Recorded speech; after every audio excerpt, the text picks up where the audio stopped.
Hi, and welcome to Spooky Hours. My name's David Saunderson, and tonight we're talking to a fellow named Rick McCallum, who's from Hollywood Ghost Hunters, a paranormal society based in California. Now, Rick is known for his career as a stuntman. He performed his first stunt fight in 1982 with Chuck Norris on the film Lone Wolf McQuade.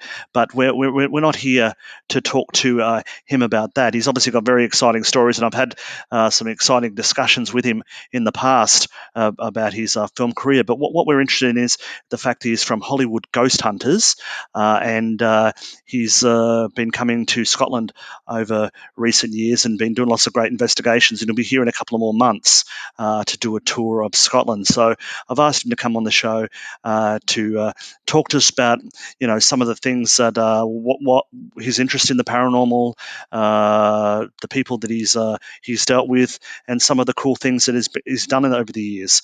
So let's get him on. So tonight our guest is Rick McCallum.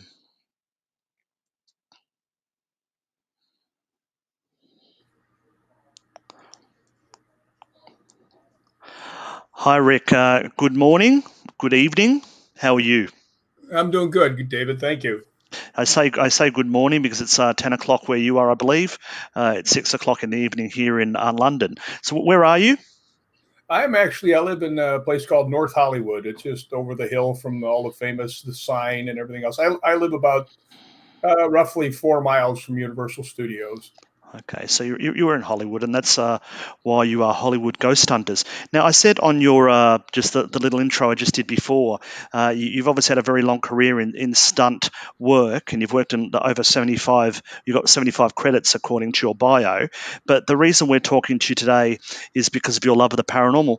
Now, tell us, when did you get involved in ghost hunting, or even just being interested in the paranormal? Well, I was always interested in it, even when I was a little kid. You know how kids are. Hang on 1 second. I will make that go away. Uh, I'm on a radio show. Bye. There we go. Sorry, everybody. Um, anyway, I was a kid. Every kid's interested in that, but I really got interested when I was 13, and we actually took my grandfather to Paducah, Kentucky, to bury him. And I lived with my mom, and she didn't have a lot of money, so we were kind of going on the short run. Let's say, we took a train, and when we got down there, because he had died quickly. We had to find a place to stay, and we ended up walking from the funeral home to this really bizarre looking thing. It looked like a Hollywood movie set for a horror movie. It was like an old brick building, 2 stories with the flickering neon outside.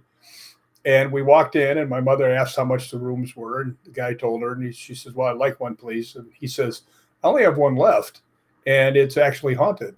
Now, I wasn't very close with my grandfather. I'd only met him like twice in my whole life, but hearing that the place was haunted, I was like, yes, yes. So we go upstairs, and I have to describe the place. It was really wide. It was about 20 feet wide, and it was a wooden floor. And the wooden floor, it looked like a volleyball court. And on each side, there was a rolling bed. So we'd had a lot of traveling and a lot of emotion. So we decided, we hit the sack. And middle of the night, I heard my mother scream. And I looked up, and her bed was racing across the floor towards me. And I looked and I realized that my bed was going towards her, and the two beds, bashed together in the middle of the room. And I mean, we just sat there looking at each other like, what the hell just happened? And my mother finally just looks at me. She goes, I think the guy downstairs is right. So we tried to debunk it by pushing the beds and rolling glasses to see if the floors were warped. And there was no way we could make it, figured out. So ever since then, boy, I was on a quest to find out what in the world was going on. Did you ever have any ideas on what it might have been? I really don't, because we tried. We thought maybe it was a train going by, maybe it was a heavy truck and the floors were warped. But we put a glass on its side and tried to roll it from both sides. Wouldn't go anywhere. The floors weren't warped. And I took the bed and I shoved it as hard as I could, and it went about 3 feet.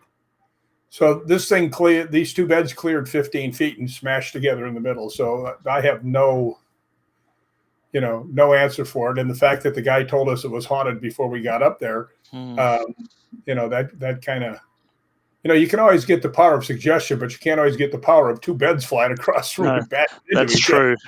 true. It wasn't some kind of owl or people walking past the thing and you were getting the creeps, was it? So No, how old were you when that happened? I was 13. Okay, so that's a fairly good age. Had you ever been? You just sort of interested like any other kid? You love ghosty films and stuff like that. But Yeah. this was your first experience.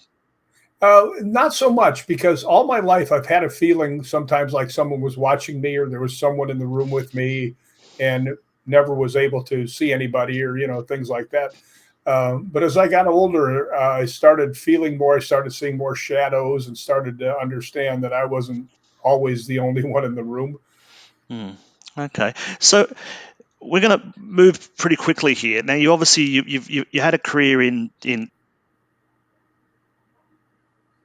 uh, you were a stuntman, and you've been in lots of films. So how did you come to become Hollywood ghost hunters? Well, we became Hollywood Ghost Hunters, and a lot of people think the name is because of we live in Hollywood, and that wasn't it. It was we named it because we were all in Hollywood movies, Okay, and and what are that's those? And can you tell us who the Hollywood ghost hunters are? well, there's a bunch of us, but the three main people that most people know had seen on Ghost Adventures when when we ghost hunted with them is myself, Kane Hodder, who played Jason Voorhees in Friday the 13th, and he also played Victor Crowley in the four Hatchet movies, Yep, and yep. pretty much every other killer ever known to man.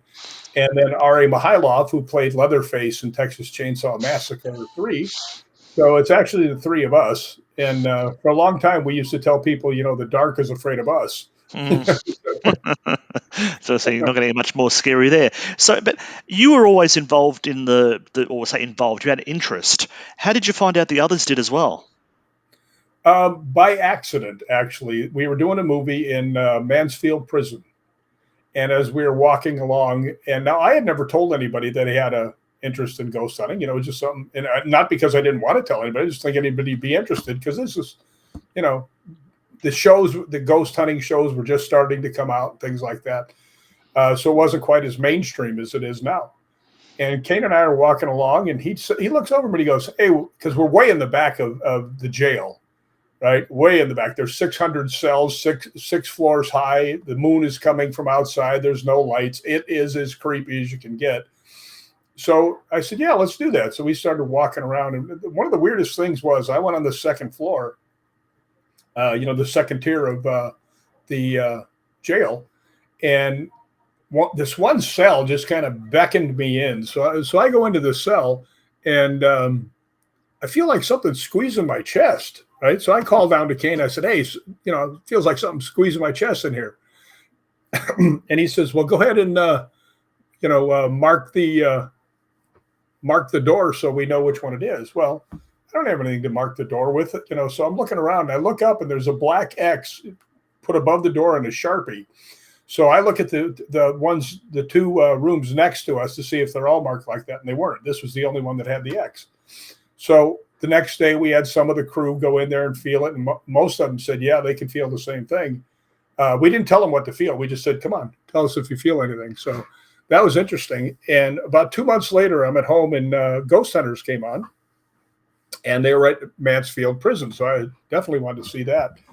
And they're walking along, and somebody says, "Wow, this room, I feel like something's squeezing me." And one of them says, "Well, put a mark on it." And the guy reaches up with a Sharpie and puts an X above the door.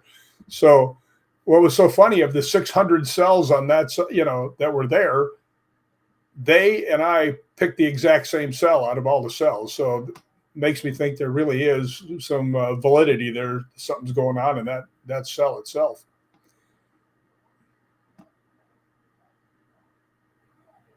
So obviously you discovered this. At what point do you sort of say, let's get together and start investigating other places? Right then, right Yeah. then. And we actually, because what we would do when we originally founded the Hollywood Ghost Hunters, we all lived here in Hollywood. right, or in very close vicinity. Well, now we all live in 3 different states, so it makes it a lot harder for us to get together. And the fact is, RA's doing movies, Kane's doing movies and conventions, RA is too, and I'm always off somewhere ghost hunting, right? It's my Yeah. passion. A matter of fact, I went for like 7 years in a row to spend a month in Scotland, and I went over to England and things like that to ghost hunt with like Anubis and Scottish Paranormal and Premier Paranormal.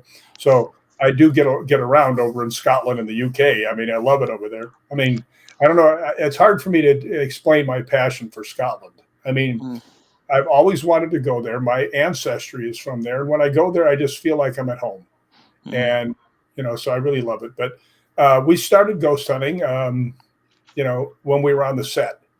And, if we were on location, we would find some place where we would go. So, we went to some pretty good places, went to the David Oman House several times. We went to Old South Pittsburgh Hospital. We went to Sloss Furnace. We went to Linda Vista Hospital. We went to Waverly Sanatorium. So, we were out there getting around pretty good, but being so far apart now makes it very hard. Mm. What was Kane like? What was Kane Hodder like as a ghost hunter? What is he like, as an investigator? Well, Kane, a lot of people don't know this, but he's a Mensa member. He's very smart. You think he's some big brute that goes around killing everybody, which he is, but he's also very smart. He's very skeptical, but he's also open to things, right? And it seems to me lately, Kane just did a movie called Balsam, which is about a ghost hunt. And, he seems to be getting more into the feel of the ghost hunting. Okay. Well, you're obviously there because you spend a lot of your time doing, involving yourself in the paranormal. I mean, your recent book, Ghosts Believe in Me, won the 2020 Paranormal Book Awards, which is obviously a fairly impressive, and I congratulate you on that. So you've obviously developing your skills in that, and you must have got a lot of that from having, journeyed to places like Scotland and gone to places you don't know.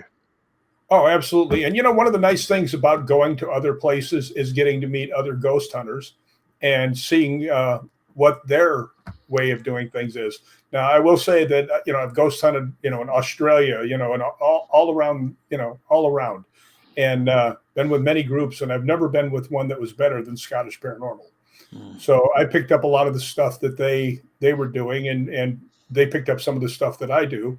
And then when I went to England, I met up with a really good group called Anubis Paranormal. That's Mandy Fellows and Gary Fields and Gary Hugill and Eddie Fellows, and great people. Matter of fact, we went to the most haunted places I've ever been, Bolton Priory in Yorkshire, and that place is just stupid haunted.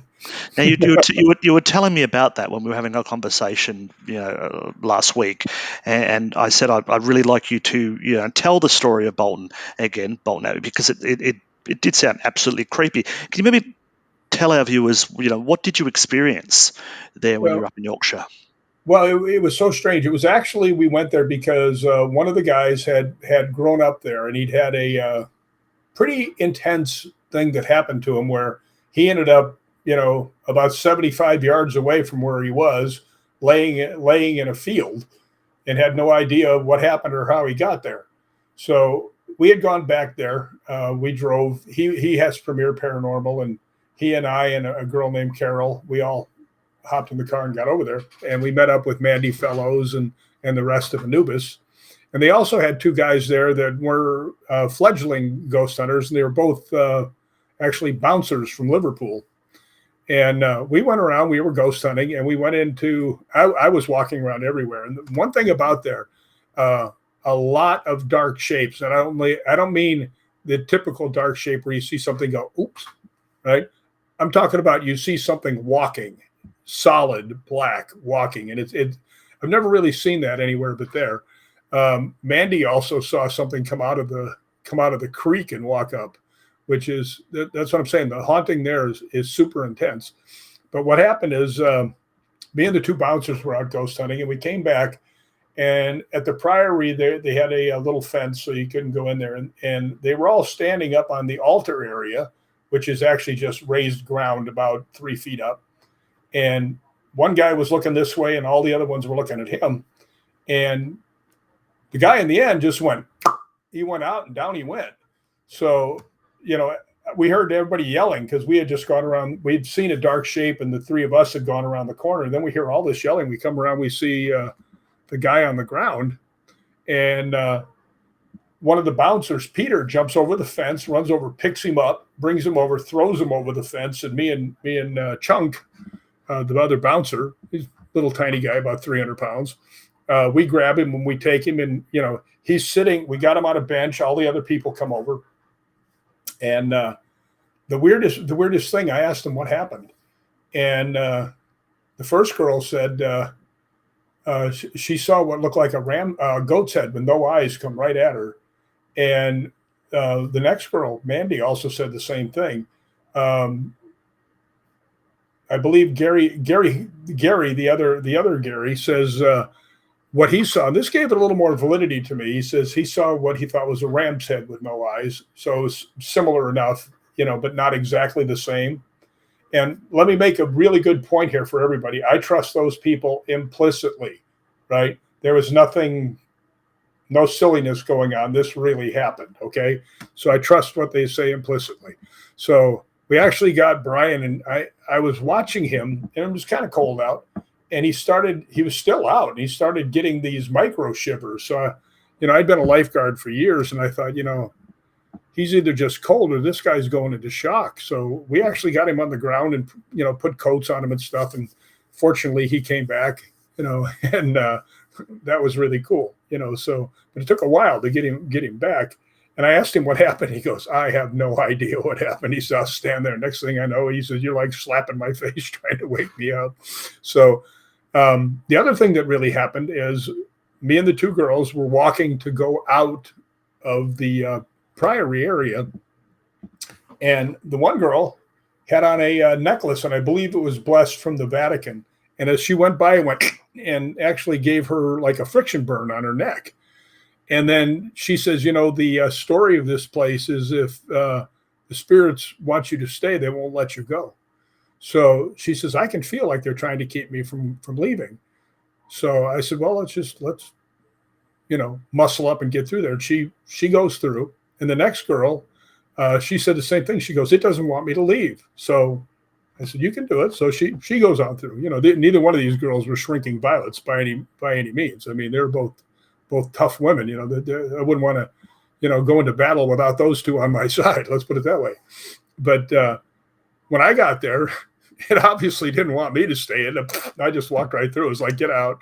So, but that place was just so many things. Carol, I'm standing outside where the guy had actually fallen, and they were in the Priory. And there's this big wall, where you come out from behind the Priory. And she comes out, and she looks at me, and she's kind of startled. She goes, how long have you been here? And I said, about 15 minutes. And she goes, oh, and now I always wear black. I just do, no particular reason.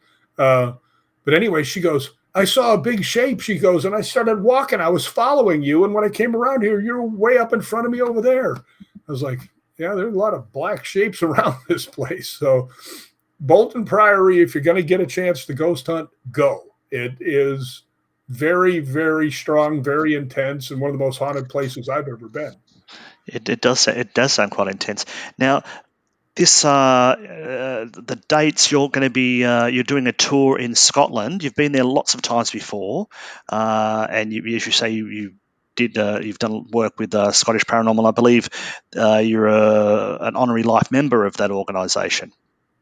Yeah, actually, that was quite an honor. I'll tell you. When a group like that, makes you an honorary member, that's just kind of swells you up a little bit, a little pride going on there. But yeah. I have ghost hunted with other like Premier Paranormal. My friend Brian Harley is the head of that. And when I first got there, he was, I would go a lot of places with him. Like we went to some places that most people don't go, like St. Anthony's Chapel, right up there on Arthur's Seat, because it takes a little bit of climbing to get there. But, we went to quite a few places together, too. He was the one that took me to Bolton, yeah. So I've had a lot of good people. As a matter of fact, one thing I did, which I thought was really cool, a friend of mine was the manager of the Real Mary King's Close, which is also a big haunted attraction. It's underground. It's like from the 1500s, 1600s. I'm not sure, but it's like an underground city. I mean, it's not that big, but I mean, there's all these underground places. Looks just like it used to. And he says, "Why don't you bring some people over?" So I said, "Okay." So I called up the people from Anubis, and they had 3 or 4 people come, and got a couple people from Scottish Paranormal and 2 to come from Premier Paranormal, and we had a Para-Unity ghost hunt, so we could all ghost hunt together, with each other. Yeah. And it turned out fantastic, and we actually got a lot of activity that night. Matter of fact, the Scottish Paranormal guy said, "Been here a lot of times. It was never this active." So can you maybe tell us about that site? I mean, you've just told us, but what is it about that site that was interesting? Well, it's actually, when you go in, it's underground. You actually go down this long sloping hill, and they have, like, as you go down, there's parts of houses, where you can see where they live. That's it right there. And you can actually Yep. see, this is there on the left is the cobbler, and that's how you get down. As a matter of fact, if you can see up towards the top, I believe right up there on the left, you can see another doorway. As we were all leaving, we were walking up there, and all of a sudden that doorknob started shaking back and forth, and the door did a little bit like someone was trying to come out. But it looks like this, and you will go farther down. This is just the start of it. You go farther down, and you go downstairs and everything else, and there's a lot of places that look like this, like the underground part of the city. They have a little room down there to a young girl named Annie, which is actually like a shrine. Everybody who comes will either leave, a couple coins, or they'll bring like teddy bears and things like that. So the place is just filled. But one of the weirdest things that ever happened to me was outside Annie's room. And I was there with the assistant manager, lady who was the assistant manager, and a couple of the people from the ghost hunt. And I heard something, and I'm looking around. I'm looking at the girls to see if they're noticing it. And finally, they start looking up and looking around. And, you've been doing this long enough. You never say, "Are you hearing this?" Because that's suggesting. And then they just say, "Yeah." So I just looked over. I said, "You guys hearing something?" They said, "Yeah." I said, "Well, what are you hearing?" And they both said, like, at the same time, "Sounds like a heartbeat." And it wasn't like, real faint something off in the distance. It was like boom, boom, boom, boom, very easy to hear. Now, we're way underground, right? I asked the girl who was the assistant manager, I said, "Have you ever heard anything like this?" She goes, "No." I said, "Could be something upstairs?" She goes, "No, there's no way you'll hear anything from outside." But while we were there, too, at that very same spot, Allie from Scottish Paranormal is down the way, and his K2 starts going off, and we hear somebody running above us. And so, I mean, to get a chance to hunt the real Mary King's close, I suggest you do it. Well, you are going back there as part of your tour. Now, we'll put the links down below because people can go with you. It's a tour. It's a 9-day tour that you're doing. Can you maybe tell us a little bit about that and what we, I think it's the 11th of July here in Scotland, or here in Scotland, up in Scotland. I'm in London, but here in the UK. What would people get out of that tour, Rick? Well, it's actually it's a 9-day tour. We're going to ghost hunt at 3 different places, and we're going to go to some places that you can't get into. So everything is pretty top notch. There are some remarkable people going on the tour. I mean, as tourists, right? I mean, some very well known ghost hunting people. So I'm really looking forward to hunting with them. One of the places that we're going to ghost hunt, and I don't have my list right here, and I don't know why, but one of the places that I love to go, and I've been there many, many times, is Balgony Castle. Now, Balgony Castle, if you go in there, there's swords and all kinds of memorabilia from the Knights Templar, and it's also been used in the movie Outlander. And I mean, I just love ghost hunting that place. I've been there many, many times. The Laird of the castle is an amazing man. I just love talking to him. But yeah, there's many places we're going to go. We're going to go down to the real Mary King's Close. We're going to go. I wish I had my list up here. Well, you're going to Rosalind Chapel, aren't you? Yeah, we are going to Rosalind Chapel, which is actually one of my favorite places on earth. And thank you for bringing that up. That is actually Bolton Priory right there. Is it? Oh, sorry. I thought that was Rosalind. You took me that picture. Yeah. Okay, there's Bolton Abbey for people wanting to know what that looks like. Sorry, I mucked that up. Yeah, you see the thing up in the back where it's higher? Yep. That's where they were, and that's where the guy collapsed up there. Okay, I should have known that because Rosalind Chapel's actually really nice. So not that isn't nice, but it's obviously doesn't have a roof, whereas Rosalind Chapel. Anyway, tell us about Rosalind Chapel. Sorry. Well, Rosalind Chapel was made famous in the Da Vinci Code. I don't for anybody who hasn't seen it. Tom Hanks and the girl go down into the Da Vinci down into Rosalind Chapel, and they're looking for the Holy Grail.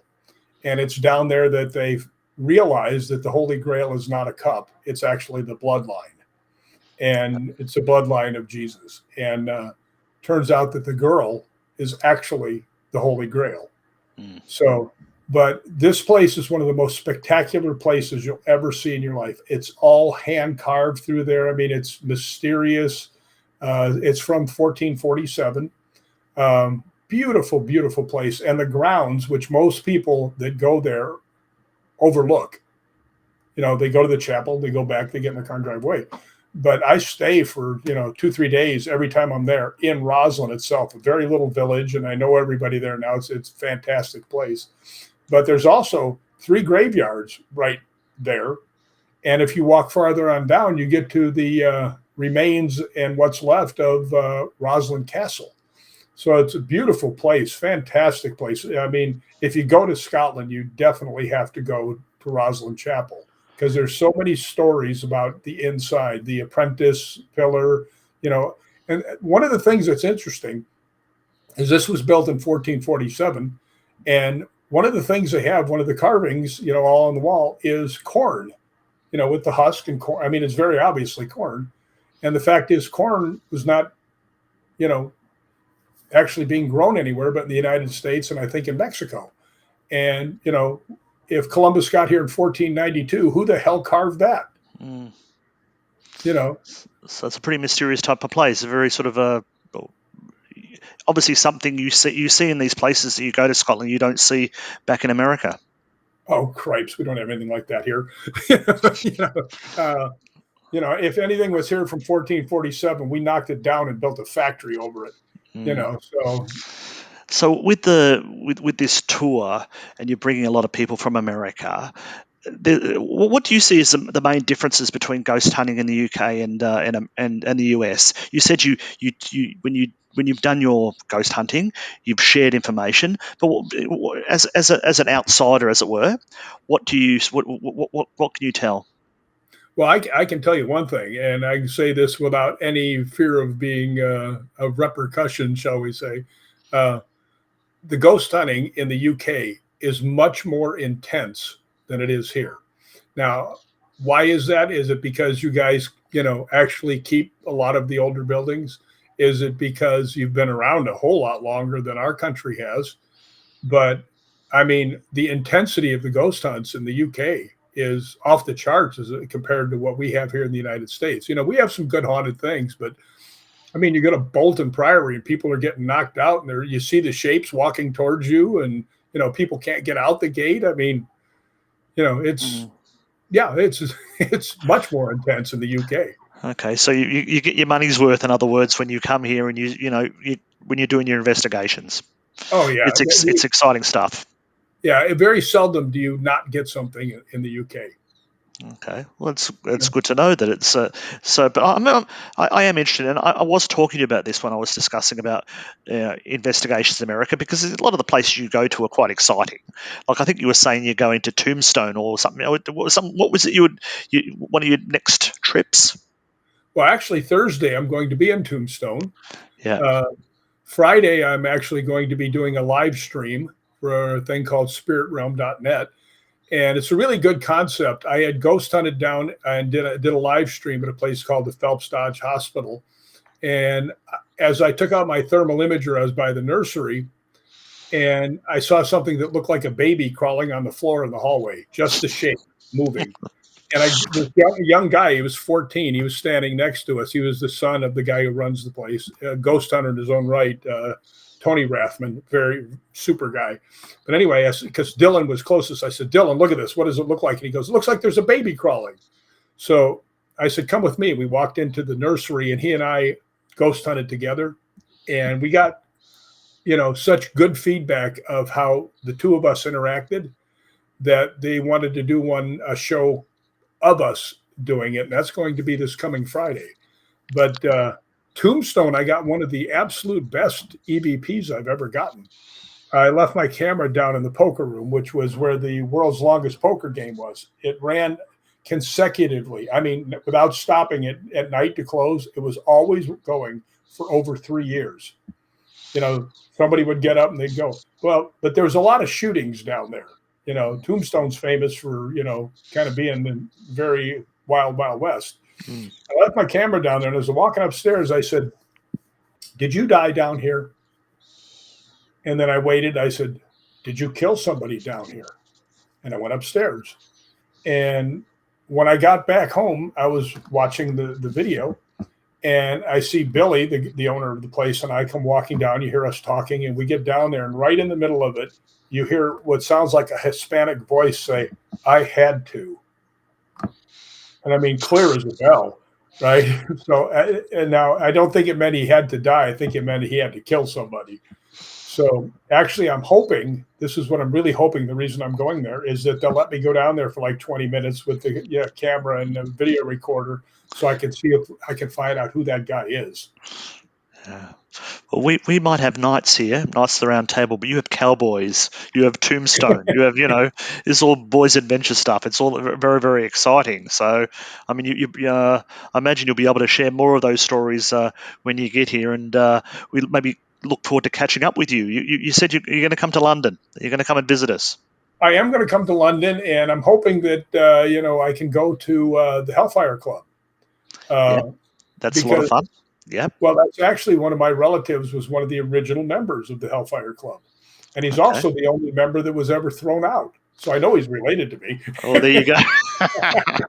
Because if he's too debauched for the Hellfire Club, that's a really good badge of honor there. Thrown out of the Hellfire Club, there's, you're a pretty wild dude.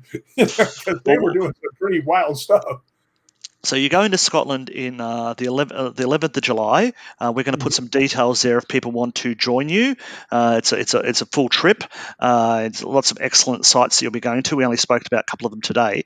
And when you do come, you'll be coming to London as a private citizen, and we'll make sure we look after you when you get here, and we'll maybe see what we can do. And we'll have another discussion and talk about maybe your Hellfire Club, and see if you you visit you get any of your relatives say hello while you're there.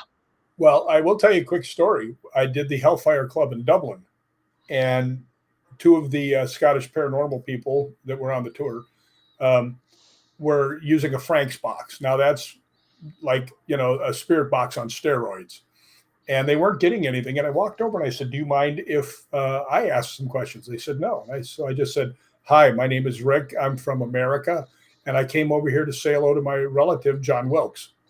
And it said a few words, and then it went, "Relative?" And I mean, their eyes popped open. I said, "Yeah, I'm your relative. I just came here to say hi." And it said a few more words like it always does, and then it goes, "Hi, Rick." And I mean, now they just went, jaw dropped. And I said, "I have to ask a question. Did you really dress a baboon up like Satan and turn him loose in the club?" Right? And it's, once again, I did a few more words, and then it went very clearly, "Baboon." Now, I looked over, I said, that's going to be one of the best recordings in the history of the world. And they said, "Oh, we weren't recording yet." Yeah. However, I will tell you, in my book, whenever something happens and somebody else was there, I let them tell their version of what happened, because I think it gives you more validity. Because, if you're writing a book, you can write anything you want. Absolutely. Right? But if you have somebody else that says what happened, it gives it more value. And the girl says, same thing I said. She had the things a little mixed up, but the same words, so the story was the same. But that's why I really want to get to the Hellfire Club, because, it said "Baboon." "Hi, Rick." I mean, Well, there's obviously so much here for you. You love Scotland, you love England, and we look forward to you coming here and being able to have some of those adventures with you. Well, I'm really looking forward to getting to the UK. I hope to go to a couple of ghost hunting places with my friends from Anubis. Great people, and just I'd like to go someplace with you. Yeah. There's a lot of stuff I want to see in England. There is. So anyway, we will discuss this another time, Rick, because there's so many stories. We haven't even scratched the surface of it. So once again, thank you for joining us tonight, and we look forward to seeing you in July. I am really looking forward to it, and thank you for having me on. Thank you very much. I'll see you later. Bye-bye. Bye.